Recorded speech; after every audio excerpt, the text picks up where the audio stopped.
Hi everybody, I'm Bill Whittle and this is The Firewall.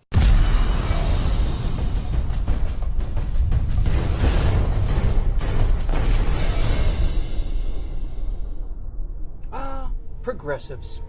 You really have to, well, not admire them exactly, but if not admire them, then at least grant them a grudging respect for the tenacity of their beliefs.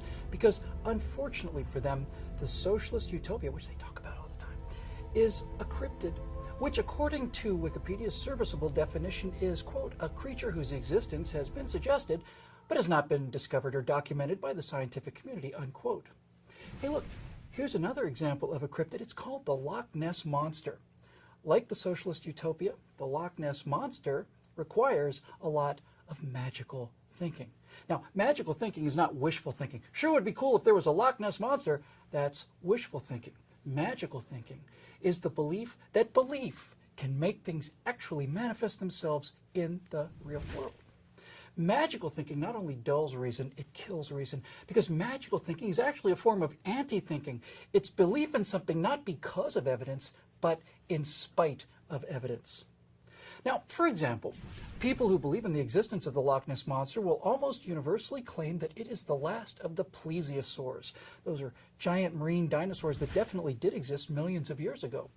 Like all dinosaurs, plesiosaurs are air breathers. So, in order to believe in the Loch Ness Monster, you have to believe that an air-breathing creature the size of a city bus lives under the surface of Loch Ness.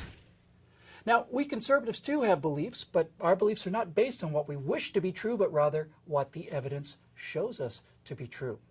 We believe in the power of the free market, of individual effort and reward, and especially of the power of self-interest to make life better for everyone. So we too believe that there are bus-sized creatures that breathe air and live under the surface of the water, but the creatures we believe in are called whales. We believe in whales not because we want to believe in whales. We don't have to depend on a mystery wake in the distance or a blurry outline of what might be humps or maybe a tree trunk. Conservatives believe in whales because there are thousands of pictures of whales being taken every single day. We believe in the power of capitalism and the free market because there are billions of people that benefit from it every single day. And the evidence of that benefit, even and perhaps especially from former socialist economies like China and India, grows every single day. The fact that there are no pictures of the Loch Ness Monster, not one that's even close to the thousands of pictures of whales, tell those of us who do not believe in magical thinking something very important. And that is that whales exist and the Loch Ness Monster doesn't. Now, if you could print wealth instead of printing money, well, that would be a close-up of the Loch Ness Monster, but you can't print Cadillacs. You can only print what people use to buy Cadillacs, and the more you print, the less it's worth. If healthcare were free, well, that would be HD video of the Loch Ness Monster being petted on the head, but healthcare is not free. Healthcare is, in fact, very expensive. And if the government pays for it from your taxes, then the government controls it, which means they can turn off the healthcare that you pay for with your tax money anytime they want to. And if war were a big misunderstanding that could be resolved through open discussion, well, that'd be Nessie in a tank at SeaWorld. But it's not a misunderstanding. ISIS wants the world to pray to Allah 5 times a day, murder homosexuals, and keep women in tents indoors. We don't like that, so we're going to have to fight those people.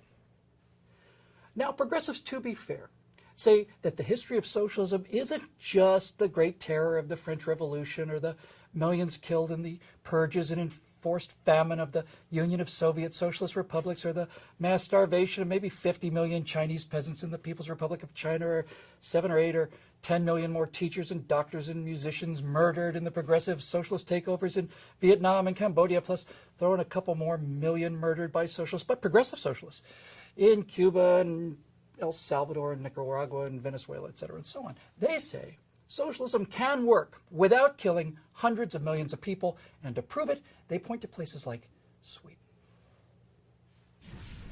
For many years, this was the best single piece of evidence for the Loch Ness Monster. It's called the surgeon's photograph. The surgeon's photograph was a hoax. And decades after this picture was taken, some researchers reproduced the hoax to show how it was done. And the shocking thing about it was that the little model monster that they used for that picture was only about this big. It's about the size of a duck decoy.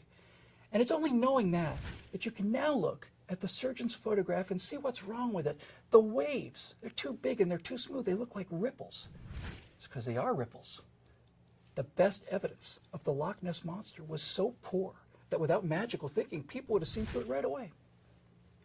Now, it is absolutely true that Sweden is a socialist country in the real world, but good socialism, as it exists in Sweden, is not real. Sweden has cradle-to-grave socialist benefits for a while, and only a short while, because, like the Loch Ness Monster, Sweden, unfortunately, is a fake for two beneath-the-surface reasons. First, Sweden can afford to pay all of these benefits, free health care, free maternity leave, and so on, because the cost of defending Sweden is paid by American capitalist taxpayers. I don't want to hear about the few fighter jets or token troops that Sweden might have. All of the money made by all of the Swedes could not pay for Sweden's defense against the Union of Soviet Socialist Republics. Good socialism only exists because capitalists pay to defend the good socialists from the bad socialists. And Sweden and the rest of the socialist states is a fraud for a second reason. All of the European socialist states, all of them, they're dying. Socialism is an economic Ponzi scheme. You see, in order to pay for someone from cradle to grave, someone else has to do the work to come up with the tax money. As long as you have a pyramid, as long as enough young people are working at the bottom, then yes, you can afford these kind of benefits up at the top with old people. And sure enough, that was the case for several decades after World War II. But look, a stable society, not a pyramid, just a column, requires about 2.1 births per woman. 1 to replace the man, 1 to replace the woman, and 0.1 to take the fire challenge on Facebook. That 0.1 belongs to Darwin. They're not going to live long enough to have kids. Sweden's birth rate is 1.9. There are fewer Swedes every year. Norway's 1.9, Denmark is 1.7, Canada's 1.6, Japan is 1.4. Spain and Greece are both 1.3. These social welfare states are dying. Turns out, if the government gives people everything they need to live, well, they don't seem to want to live anymore. Not as a culture, anyway. They're all dying, all of them, and their welfare states are being propped up by importing workers from places like Yemen, where the birth rate is a robust 4.2. Now, unfortunately, these imported workers, many of them from Muslim countries where they still do want to live, apparently, aren't Swedes, no matter how hard Sweden tries to make them Swedes. So, blonde Swedish women no longer feel safe going out in a miniskirt. And for at least 5 years in neighboring Oslo, Norway, the percentage of rapes caused by that small Muslim minority was 100%. All of them. As the brilliant Mark Stein said, demographics is destiny. Bad socialists murdered at least 200 million people. Good socialists are committing suicide, and they would have been extinct a long time ago without American capitalism to protect them from the bad socialists. Now, the progressive utopia is the Loch Ness Monster of politics. It's a giant air-breathing creature that never surfaces for air. Progressives claim to love it because of their morally advanced love of the poor, but the fact is, the reason they love wealth redistribution to achieve income equality is because it's other people's wealth being redistributed to them. It's not morality, it's laziness, and it's envy, and it's stealing. And the history, the actual photographs show that time and time again, those people will murder those who create wealth and steal it before they would, go out and create some of their own.